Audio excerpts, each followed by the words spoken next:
Chairman Pakistan Peoples Party Bilawal Bhutto Zardari نے کہا ہے کہ پاکستان دہشت گردی کے خلاف ہراول دستے کا کردار ادا کر رہا ہے۔ عالمی برادری دہشت گردی کے خلاف جنگ میں پاکستان سے تعاون کرے۔ دنیا کے لیے پاکستان کی دہشت گردی کے خلاف جنگ کے عنوان پر عالمی کانفرنس سے خطاب کرتے ہوئے سابق وزیر خارجہ بلاول بھٹو زرداری کا کہنا تھا کہ دہشت گردی عالمی مسئلہ ہے۔ پاکستان نے دہشت گردی کے خلاف سب سے زیادہ قربانیاں دیں اور دہشت گردی کے خلاف جنگ میں بھاری جانی اور مالی نقصان اٹھایا۔ انہوں نے کہا کہ پاکستان دہشت گردوں کے خلاف پورے عزم کے ساتھ برسر پیکار ہے۔ ہم نے اپنی آئندہ نسلوں کے محفوظ مستقبل کے لیے دہشت گردی کو شکست دینا ہے۔ ضرب عزم اور رد الفساد جیسے آپریشنز نے دہشت گردوں کی کمر توڑ دی۔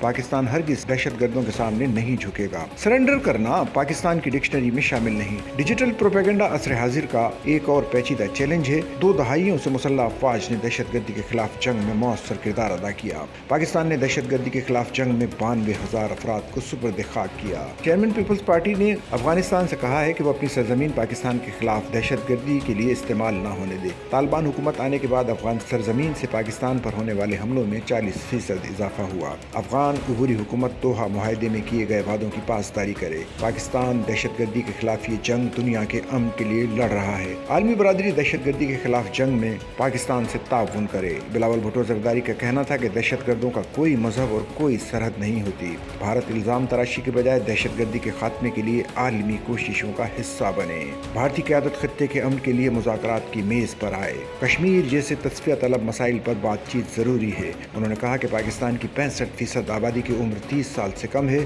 نوجوانوں کو روزگار اور ترقی کے مواقع فراہم کر رہے ہیں۔